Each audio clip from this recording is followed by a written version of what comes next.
Baik. Selamat sore semua. Selamat sore. Selamat sore. Lihat itu, omanku luar biasa semangat terus. Jangan lupa lo, nanti Juli tahun ini sekarang 90 ke 2020 berapa tahun? 35 tahun Kemanja ini ada. Jadi dimulai Juli 90. Ya, Cikuat. Kenapa? 1990. Iya. Bulan Juli itu tanggalnya waktu itu. Kayaknya kita mau belajar. 17 ya? Oh iya Pak. 17 Juli 1990. Jadi Juli ini 35 tahun. Saya bersyukur kalau ibadah keluarga pertama ini saya dapat kesempatan boleh bersekutu dengan saudara semua. Sangat berterima kasih. Mari kita belajar. Kalau kita ingat yang Tuhan buat pertama kali itu bukan pemerintahan, ya, bukan lembaga keuangan, bukan lembaga kesehatan, bukan militer. Yang Tuhan buat pertama kali sebagai institusi itu adalah keluarga, famili. Betul? Nah, mengapa harus keluarga? Kenapa tidak yang lain yang Tuhan buat? Kita belajar ini ya. Karena keluarga itu menggambarkan tentang surga. Surga itu adalah keluarga. Coba kita lihat Kejadian 1 ayat 26. Kejadian 1 ayat 26. Jadi kata keluarga tidak sekedar ipar suami istri, tidak, lebih daripada itu. Enggak, Kejadian 1:26. Ayo kita baca sama-sama bahasa Indonesia dulu. Kalimat pertama saja. Dua kalimat yang pertama. Bahasa Indonesia sudah siap? 1, 2, 3. Ya, baiklah. Kita menjadikan manusia menurut gambar dan rupa kita. Saudara perhatikan. Kita. Bahasa Jermannya apa? Pakai wir atau ya, uns, pakai uns ya. Coba baca bahasa Jermannya. 1, 2, 3. Dann sagte Gott, jetzt wollen wir den Menschen machen, unser Ebenbild auf unser Ähnliches. Nah, cukup. Sampai situ aja.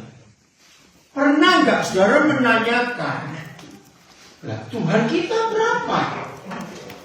Kenapa pakai kata kita? Kenapa pakai kata uns? Saudara, hampir semua teologi itu mengatakan kita adalah Tritunggal, Bapa, Putra, Roh Kudus. Bukan. Kata apa? Ya, oke. Saudara perhatikan ini. Bukan. Ya, ini bukan Tritunggal itu, bukan Bapa, Putra, Roh Kudus. Lalu siapa? Kita lihat ayat 26. Ayat 27. Baca bahasa Indonesia. Siapa kita di sini? 1, 2, 3. Maka Allah menciptakan manusia gambarnya. Maka Tuhan menjadikan manusia menurut gambarnya. Bahasa Jermannya kalimat itu so ya, oke. Nah, jawab satu-satu dulu. Jelas dikatakan manusia itu digambarkan adalah wujud Tuhan, dijadikan seperti Tuhan. Nah, kepada binatang Tuhan nggak pernah bicara itu, hanya kepada manusia. Dia jadikan manusia menurut gambar dan rupanya siapa dan siapa. Baca ayat 27, yaitu laki-laki dan perempuan dijadikannya mereka. Laki-laki dan perempuan. Teologi mengajarkan Tuhan itu gendernya ya, jenis kelaminnya laki-laki. Betul. Karena Bapa kami di dalam surga. Tapi pertanyaannya, kalau Tuhan itu hanya laki-laki secara gender, jenis kelamin, lalu perempuan ini gambarnya siapa? Ngerti nggak maksudnya? Pernah nggak saudara bertanya ini? Kan Tuhan menjadikan manusia itu serupa segambar dengan Dia. Ayo dia, betul? Dan Dia menjadikan manusia itu laki-laki dan perempuan. Tapi kalau gereja atau teologi berkata Tuhan itu hanya laki, yang perempuan ini gambarnya siapa? Pernah tanya nggak ini? Saya aja ngomong, pernah nggak saya memikirkan kata kita? Lalu Tuhan cuma laki-laki, Tuhan punya tetangga enggak? Tuhan punya tetangga enggak? Siapa bilang punya tetangga enggak Tuhan? Ya sudah, enggak itu susah beneran. Maka itu yang perempuan ini gambar siapa? Maka jawaban di surga tidak ada Tuhan laki dan Tuhan perempuan. Tapi di surga ada papa dan ada mama. Nah, untuk menjadikan papa di dunia, maka Tuhan ciptakan laki-laki. Untuk menggambarkan mama ada di dunia, maka Tuhan ciptakan perempuan. Nah, kapan laki-laki dan perempuan ini menjadi papa mama? Ayat 28. Diapakan? Laki-laki dan perempuan itu diapakan? Ayat 28. Cepat. Ya baca. Laki-laki dan perempuan diapakan oleh Tuhan? Diberkati. Diberkati untuk jadi apa? Diberkati untuk jadi bukan betapa banyak saya tahu itu pertanyaannya. Diberkati untuk jadi suami istri. Betul? Artinya pernikahan. Nah, supaya laki-laki itu jadi papa, supaya perempuan jadi mama, seperti gambar di surga, maka mereka dinikahkan. Dinikahkan untuk beranak cucu. Jadi papa dan jadi apa dan apa? Papa dan mama. Nah, bagi yang pertama kali tahu soal ini, biar semua kita tahu betapa hebat keluarga atau pernikahan. Nah, ini penyebabnya. Mengapa setan tidak suka pernikahan? Karena setan tahu kalau semua manusia menikah dengan benar, doa yang diajarkan Yesus jadi kenyataan. Bapa kami yang di surga, dikuduskanlah namamu, datanglah kerajaanmu, jadilah kehendakmu, supaya bumi jadi seperti surga. Nah, setan tidak mau. Jadi bumi bisa seperti surga sendiri, bukan karena kebaktian, bukan karena sekolah Alkitab, sekolah teologi, bukan. Bumi bisa menjadi sama seperti surga kalau keluarga di dunia, suami istri itu hidup harmonis dan bahagia. Katakan amin. Nah, setan nggak suka. Dan menyedihkan, setan di fungsi pertama. Setan berhasil menghancurkan lembaga pertama yang Tuhan buat. Betul atau tidak? dengan perceraian di mana-mana. Maka itu kalau saudara ingin tahu jawabannya, mengapa di dalam Maleakhi 2 ayat 16, baca dulu Maleakhi 2:16. Ada satu statement, ada pernyataan yang mengerikan sekali. Maleakhi 2:16. Nah, setan berhasil, saudara. Ini menyedihkan sekali. Oke, yang di belakang. Ayo, baca kalimat pertama, bahasa Indonesia dulu. 1, 2, 3. Sebab aku membenci perceraian. Stop dulu. Bukan nggak suka, benci. Lihat bahasa Jerman pakai kata hart. Baca hart. Ayo baca. 1 Jermannya. 1, 2, 3. Denn der Herr, der allmächtige Gott Israels sagt, ich hasse Ehescheidung. Lihat.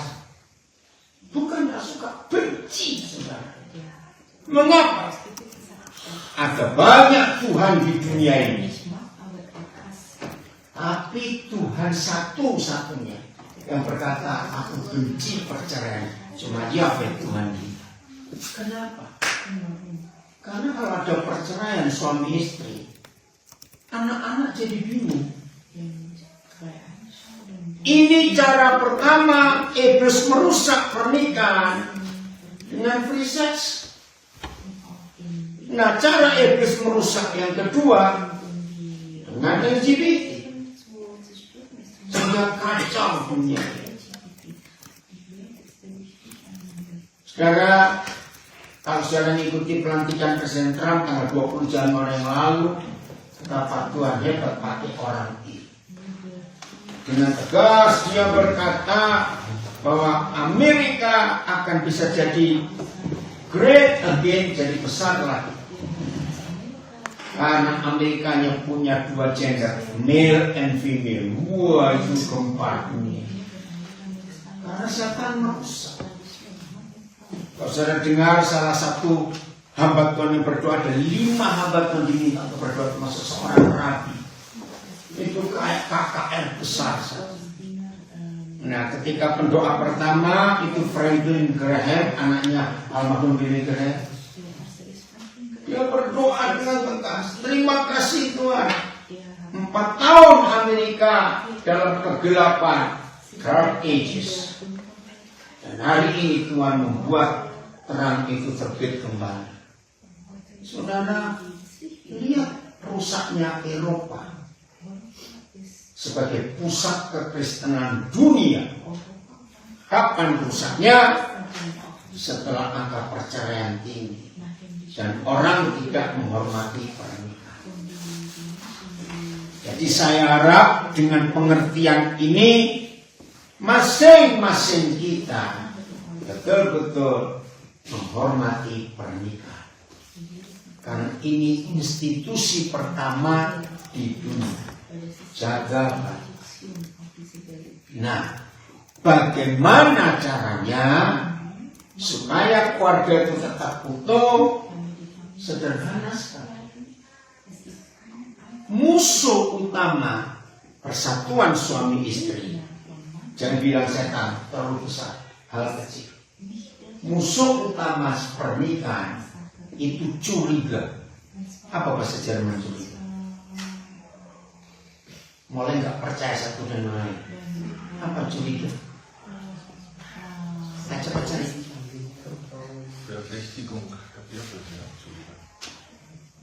Di Google Translate. Apa itu curiga bahasa Jermannya? Verdacht. Apa? Hai, orang Martin, orang Jerman asli apa? Verdächtig. Setuju? Setuju atau tidak? Ayo.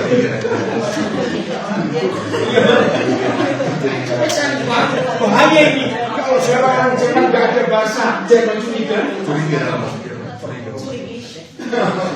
Cepat cari apa? Ada kan? Er heeft toch verdacht dat er Misstrauen. Oke, ya mungkin misstrauen lebih kena ya. Saudara catat.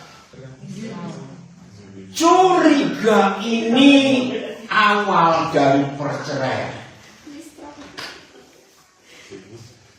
Tidak saling mempercayai, mistrawan. Betul itu.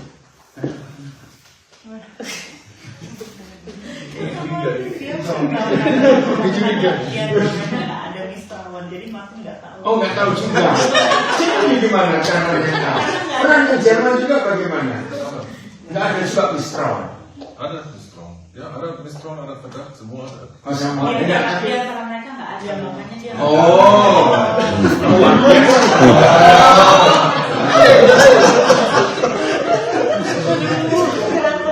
Ya, bagus. Kalau saudara menikah dan tidak ada curiga, itu yang dicari oleh Tuhan. Iya. Jadi saya ulangi lagi, musuh pertama yang merusak pernikahan adalah curiga. Ingat. Jadi Tuhan sudah memberi hukum, memberi peraturan supaya tidak ada curiga. Kita buka Kejadian 2 ayat 25. Kapan suami istri tidak ada kecurigaan? Nah, ini hukumnya yang Tuhan beri. Kejadian 2 ayat 25. Ya. Udah, kita baca dulu bahasa Indonesianya. 1, 2, 3. Mereka keduanya telanjang, manusia dan istrinya itu. Tetapi mereka tidak merasa sama bahasa Jerman. Jerman und die Frau. Ya, Jerman ini Frau. Warna. Warna, ya, telanjang terus. Sie schämten sich aber nicht. Tidak ada Sie schämten sich aber nicht. malu karena terbuka. Coba renungkan. Suami istri yang tidak punya rahasia, ada kecurigaan. Jangan. Suami istri yang nggak ada apa yang telanjang terbuka total, ada curiga, bakal ada curiga. Tidak. Kita balik. Kapan suami istri mulai rasa curiga? Karena ada yang disembunyikan. Kita pakai bahasa psikologi. Seseorang yang menutupi sesuatu, itu gerak-geriknya jadi curiga nggak orang lain. Terus saya tanya seperti seseorang yang menutupi sesuatu, ini nggak bicara suami istri dalam pergaulan saja. Kalau punya sesuatu yang disembunyikan, bagi dia rasa aneh, ada apa? Saudara, Kejadian 2 ayat 25 ini dahsyat sekali. Saya pertama kali belajar ayat ini, saya pikir maaf tentang seks karena ada kata telanjang. Ternyata bukan. Jadi setelah kita menikah, maka suami tidak boleh punya rahasia di hadapan istrinya, dan istri tidak boleh punya rahasia di hadapan suami. Terbuka, tidak merasa malu. Maka itu aneh kalau ada suami istri ngasih merasa malu satu dengan yang lain. Terus kamu ngapain? Betul nggak? Nggak apa-apa. Nah, saudara, maka setan kembali merusak pernikahan dengan membuat rahasia antara suami dan istri.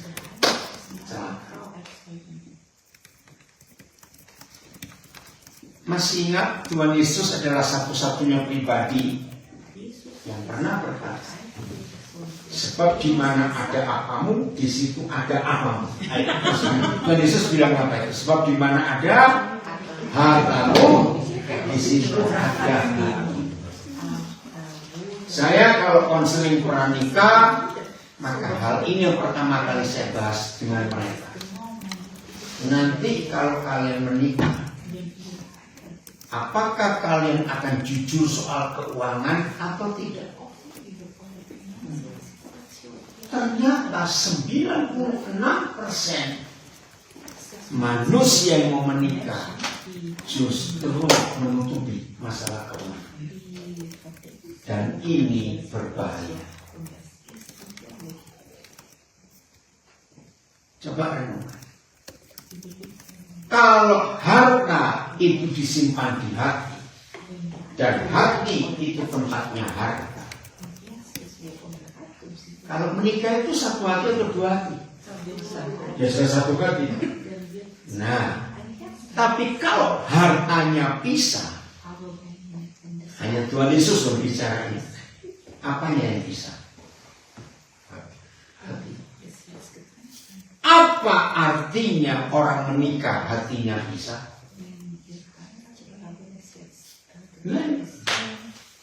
Apa? Cerai. Wih, dahsyat sekali. Saudara jangan main-main. Hanya Tuhan Yesus yang bicara. Maka itu ketika suami istri tidak jujur soal keuangan, dan tidak sedikit yang mau menikah buat perjanjian harta pisah. Harta pisah tidak masalah kalau karena alasan-alasan tertentu. Saya nggak tahu kalau di Jerman, kalau di Indonesia alasannya karena pajak. Ya, kalau di Jerman saya tidak tahu alasannya. Silakan. Tapi, nah, dokter ini dia bilang tidak tahu dia getren. Maka itu kalau saya konseling pernikah, orang tua saya libatkan. Apalagi kalau status sosialnya beda jauh. Ngerti ya maksud saya? Nah biasanya kepada orang tua yang kaya, saya akan tanya. Nanti kalau anak-anak menikah, sebagai papa mama kalian akan kasih anak gak? Oh iya. Saya akan tanya yang berikut. Itu untuk dia, untuk anakmu saja, atau untuk mereka? Kalau mereka jawab enggak, hanya untuk anak kami saja. Baik, itu hak kalian. Saya akan beritahu kepada pihak pengantin yang orang tuanya lebih kaya dari yang satu. Saya sudah tanya papa mama kalian cuma untuk kami. Maka saya pesan, terima dengan ucapan terima kasih, tapi yang mereka kasih titipkan kembali. Jangan kamu pegang. Kenapa saya kasih hukum ini? Coba semua jadi orang kaya dulu di sini. Saudara jadi orang kaya, saudara jadi orang kaya, saudara punya calon besan yang tidak kaya. Logika apa yang ada di pikiran saudara sebagai orang tua? Kalau besan saudara itu bukan orang kaya, dan saudara akan beri anak saudara harta, tapi bukan untuk mereka, tapi untuk dia. Alasannya apa? Kalau cerai harta hilang. Nah, satu ini yang jahat.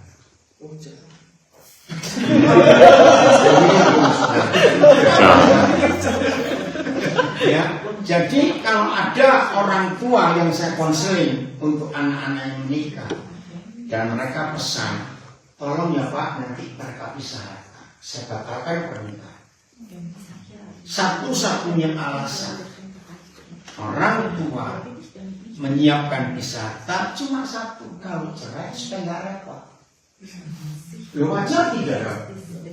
Lo wajar nggak salah logika? Wajar Pak, ini jahat.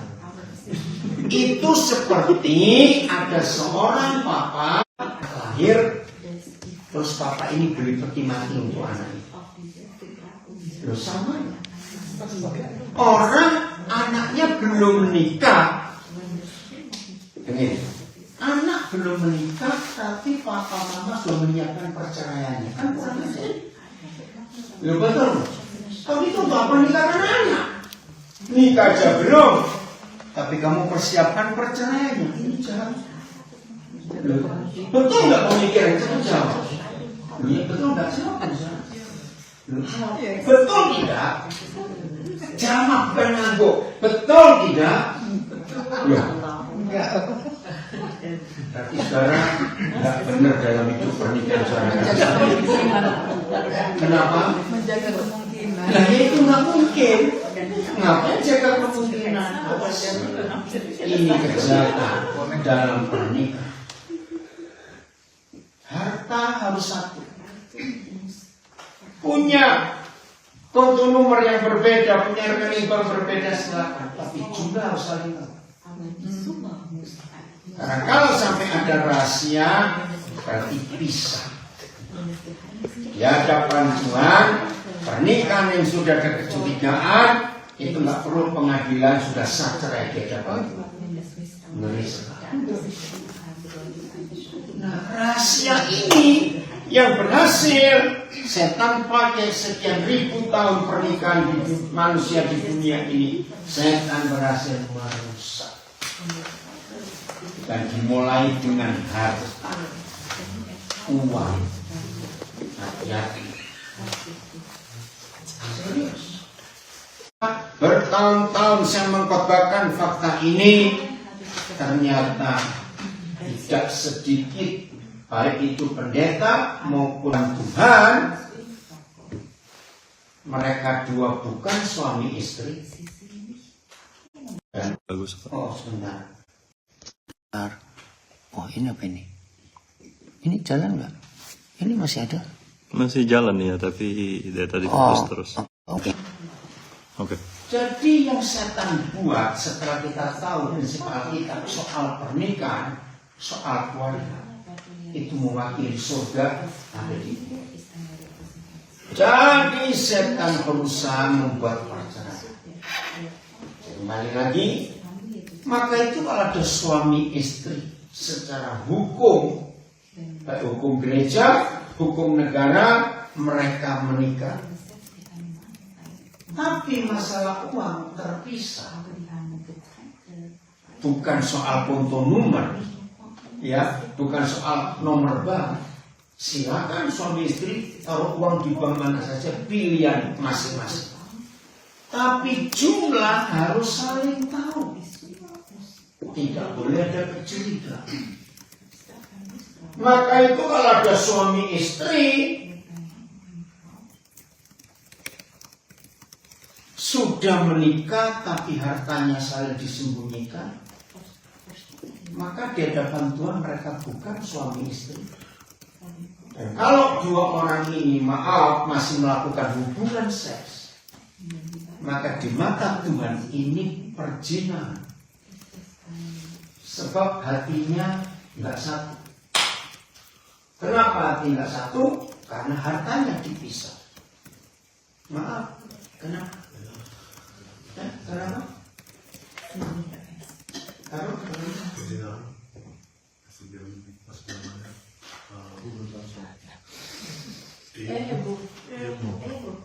Ego. Iya, ya. Rusak, bagus bahasa Jerman. Ego. Jadi menghancurkan hubungan suami istri itu. Dan itu nggak sedikit di keluarga-keluarga Kristen. Maaf, sama orang ke pelacuran kan nggak perlu tahu apa-apa, pokoknya bayar selesai. Maaf. Jadi di dalam gereja sendiri masih banyak apa? Ketinggalan yang mana ini? Gak apa-apa. Prostitusi. Oke. Jadi jangan anggap enteng suami istri nggak jujur soal uang. Itu mengerikan. Setan ada dalam keluarga. Dan ingat saudara, ketika suami istri nggak saling jujur, maka korban pertama itu pasti anak-anak. Coba renungkan ya. Anak-anak merasa nggak kalau papa mamanya nggak harmonis, nggak bersatu? Mereka merasa nggak bersatu? Merasa. Jangankan anak-anak, ini saya pernah membuktikan para anjing pun, loh serius, mereka bisa merasakan kalau borong ini nggak harmonis, mereka rasa. Betul pernah punya anjing? Bukan bisa jadi, itu betul. Saya sampai kaget. Anjing aja bisa merasa. Wih, bayangkan, apalagi anak-anak kandung akan menderita ketika papa mamanya nggak harmonis. Itu penuh kecurigaan. Oke, nah setelah ini harus ada kelanjutan persekutuan keluarga. Karena di gereja kita sudah vakum berapa tahun ini ya persekutuan keluarga ini. Karena sama halnya setan merusak baik keluarga maupun persekutuan keluarga di dalam jemaat di negara manapun, yaitu dihancurkan dengan curiga. Betul? Setuju nggak saya ngomong ini? Berapa banyak persekutuan kita mulai timbul curiga, mulai nggak percaya, mulai gosip. Betul? Nah, itu perlu kita jaga. Kita baca dulu ayatnya.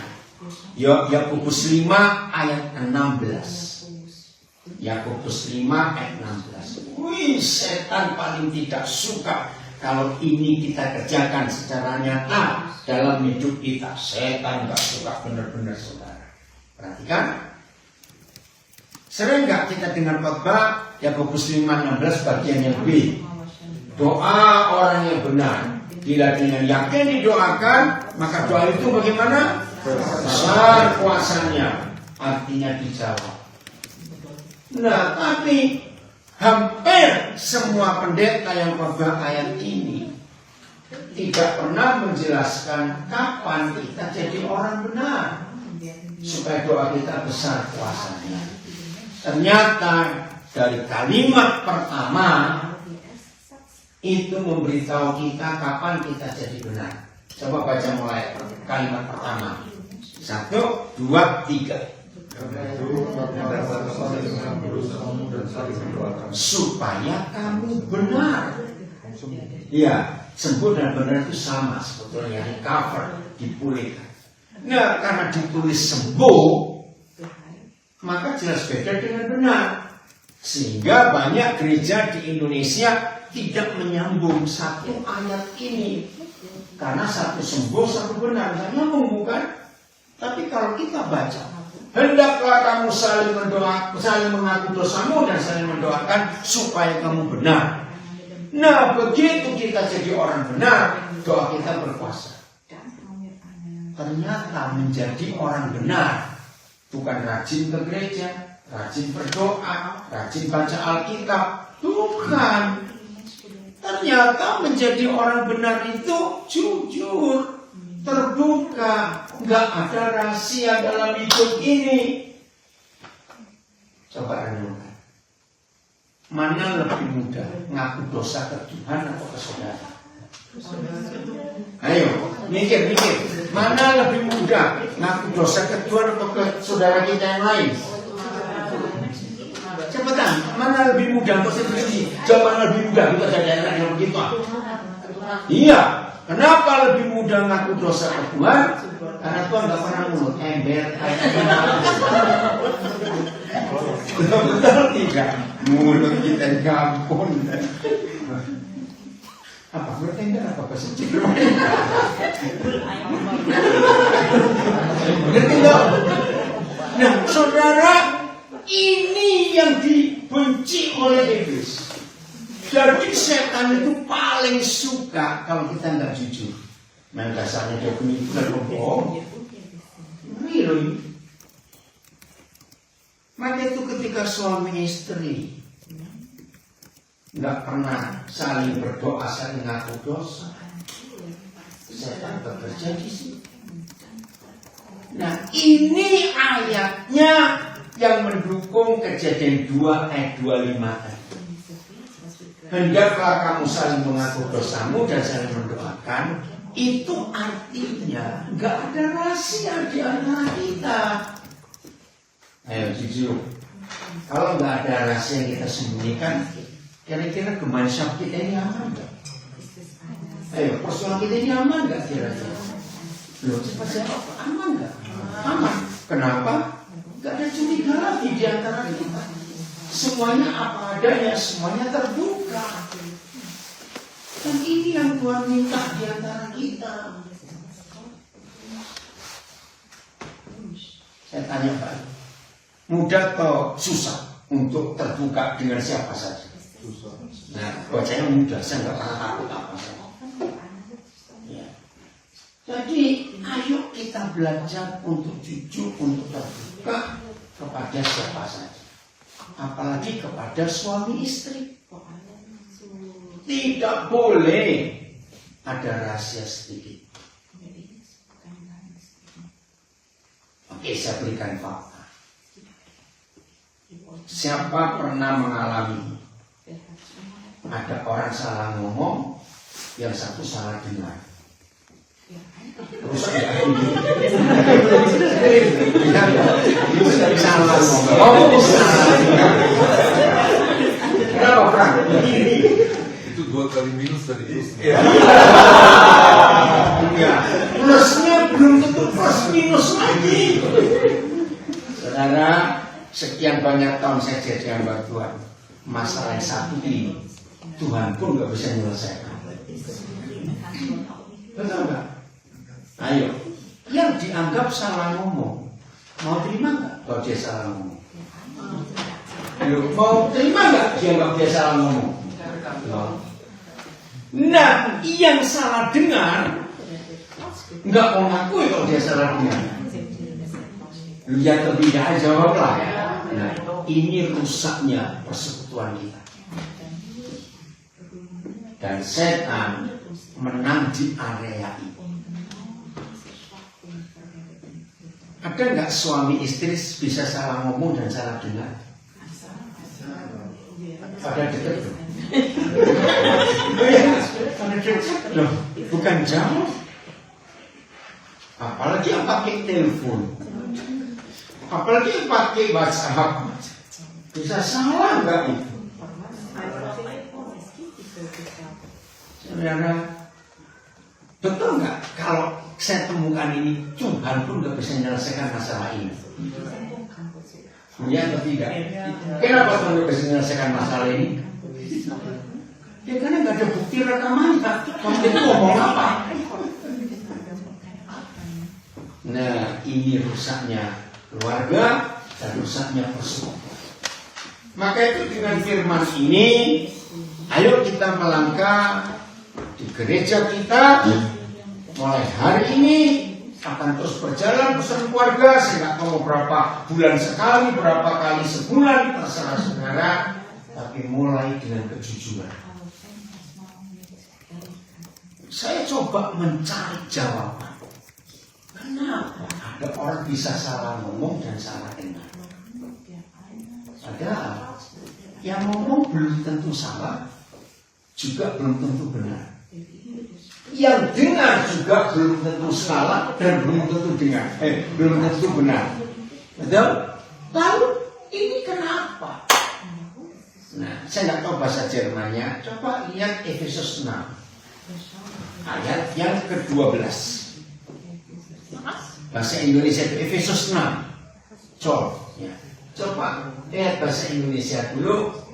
Kenapa ini dalam persoalan keluarga kita bisa dibuat hancur oleh Tuhan? Jadi kalau semua kita ini bisu, aman sudah. Betul? Nggak ngomong apa-apa. Bacakan kalau bahasa Indonesia Efesus 6 ayat 12. 1, 2, 3. Karena perjuangan kita bukanlah melawan darah dan daging, Ya. tetapi melawan penguasa, melawan musuh-musuh yang melawan roh-roh jahat di udara. Nah, saya ingin tahu bahasa Jermannya melawan roh-roh jahat di udara. Ada kata yang sama nggak bahasa Jerman? Coba cari. Ayo bacakan bahasa Jerman. Denn wir kämpfen nicht gegen Menschen, sondern Gegen Menschen, ya, bukan manusia yang musuh kita, kan? sondern gegen Mächte und Gewalten des Bösen, die über unsere gottlose Welt herrschen und im Unsichtbaren ihr unheilvolles Wesen treiben. Ada kata apa? Yang ada kata di udara. Unsichtbare und unheilvolle Wesen. Ada kata di udara nggak? Hanya the invisible. Invisible. Oke, coba bacakan Yati. Yang itu tadi dibaca. Oh, sama itu ya, invisible. Yang tak kelihatan. Oke. Kita belajar fisika. Suara kita bisa sampai ke sana. Itu medianya apa? Maka itu di luar angkasa, para astronot, jarak cuma 5 meter. Benar nggak ini ngomong? Enggak, karena tidak ada udara. Berarti, nah dalam logika paling sederhana, jadi tiap kali kita ngomong, untuk sampai ke orang yang mendengar, berarti melewati teritorialnya siapa? Wilayahnya siapa? Penguasanya. Maka itu ketika kita ngomong A, saatnya bisa P ke situ. Nanti ilustrasi ini berarti setan bekerja lewat udara ini. Iya atau tidak? Saya memikirkan. Maka itu sejak saya mengerti ayat ini, apakah itu invisible dari bahasa Inggrisnya ya? Ya, bahasa Jerman unsichtbar. Unsichtbar. Invisible. Ya. Oh. Saudara, ini yang kita harus jaga. Maka itu satu-satunya cara. Kalau ada masalah salah ngomong, salah dengar, salah ngomong, nggak usah diselesaikan. Nggak pernah selesai. Cuma satu, ampuni. Setuju? Ya atau tidak? Ya. Ampun, nggak ada cara lain. Mau dituntut seperti apapun, nggak ada mau ngalah. Yang dituduh salah ngomong, mati-matian aku nggak pernah salah ngomong. Yang disalahkan salah bilas, enggak, itu belum budek. Nah itu masalah. Jadi ingat rusaknya persekutuan kita karena ada kecurigaan di antara kita. Jangan-jangan mungkin iya, oh tidak. Akhirnya kita meraba-raba. Dan jahatnya si setan, langsung kita membuat kesimpulan. Akhirnya bubar. Berhasil nggak setan merusak komunikasi ini? Sangat berhasil. Maka itu suami istri kembali ke kejadian 2:25. Harus apa suami istri? Teladan. Nggak boleh ada rahasia. Dalam persekutuan kita, ya lagi sekali, persekutuan keluarga mau dibuat berapa kali seminggu, berapa minggu sekali, ingat, tetap akan terjadi kesalahpahaman di antara kita. Betul saya ngomong ini? Tapi kita sudah belajar hari ini. Kesalahpahaman tetap ditutup dengan pengampunan. Nggak usah diperpanjang. Setuju? Nggak usah diusut terus. Saya punya bukti, enggak. Begitu pula suami istri. Ampuni. Apa sih arti mengampuni buat suami istri? Arti mengampuni buat suami istri bukannya udah aku mengampuni kamu, aku maafkan, bukan. Itu cuma di mulut. Tapi begini arti mengampuni. Jawab pertanyaan ini. Ada nggak manusia nggak bisa salah? Jawab. Ada nggak manusia nggak bisa salah? Artinya? Artinya apa? Rajin berbuat salah. Betul? Saya mau tanya lagi serius ini. Saudara yakin kalau nggak ada seorang pun di antara kita bisa benar terus? Yakin? Oh. Jadi ketika suami kita atau istri kita bersalah dan kita sadar nggak ada yang nggak pernah salah, apa reaksi kita kalau kita tahu yang di samping kita bersalah? Dengan kesadaran kita, aku juga bisa salah, pernah salah dan akan salah terus. Namanya manusia. Maka Apa reaksi kita kepada di sebelah kita kalau dia bersama? Jangan tertawalah langsung dipeluk. Ternyata kita dua sama. Lo sama enggak? Ya sudah, kamu sama kok. Nanti ini arti mengampuni. Ulang lagi. Apa itu mengampuni tadi? Tertawa. Tertawa. Tertawa, iya. Kenapa tertawa? Bukan tertawa yang salah. Ayo. Kenapa kita harus tertawa? Iya, karena sama. Lucu jadinya. Wah, di situ setan kaku betul-betul, saudara. Ini arti kata mengampuni. Termasuk dalam persekutuan kita. Kalau ada yang salah bicara sama ini, ya itu kita manusia. Nggak usah diperpanjang, nggak usah diselesaikan. Karena nggak pernah selesai. Setuju? Kenapa nggak pernah selesai? Karena nggak bisa selesai. Nah itu dia nggak ada bukti. Salah ngomong, salah dengar, salah ngomong. Itu sudah kerjaan setan berabad-abad. Percaya kalau pesan doa keluarga kita pakai hukum keterbukaan ini akan berjalan terus. Kalau dihitung di gereja kita 35 tahun ini sudah berapa kali buka tutup buka. Betul nggak kalau saya ngomong? Ya berapa kali itu? Itu tadi karena tidak mau mengampuni.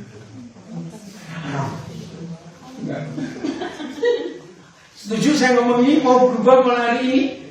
Ya, kalau hati kita seperti firman yang kita dengar ini, setan bakal punya tempat nggak di area hidup kita?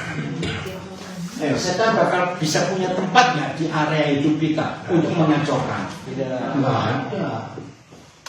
Puji Tuhan untuk semuanya. Coba lihat-lihatan suami istri teman lucu nggak kamu? Iya, cuma ya saudara apa lucu nggak kita ini? Lucu. Saya salah nggak mengaku salah. Mana tahu itu tunjukkan apa itu?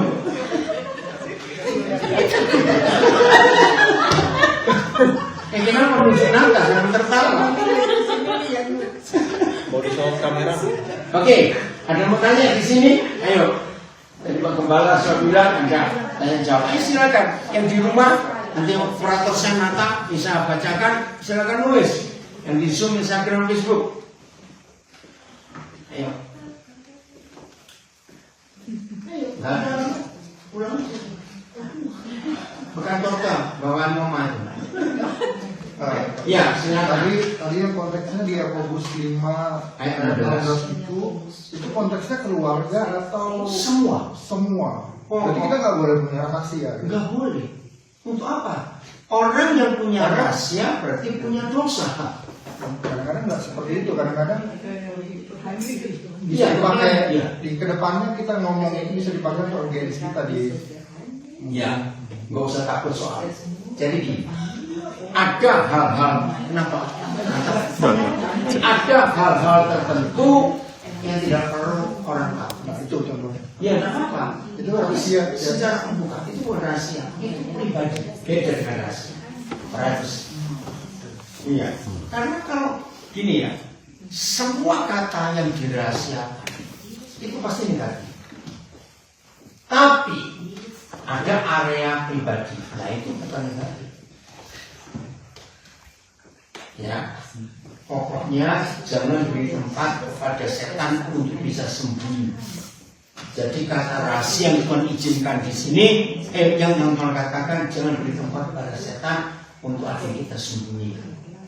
Karena setan hanya bekerja di tempat yang tertutup. Kenapa setan bekerja di tempat yang tertutup? Karena dia itu gelap. Gelap itu musuhnya terang. Kalau hidup kita dalam terang, nggak perlu ada yang ditakuti.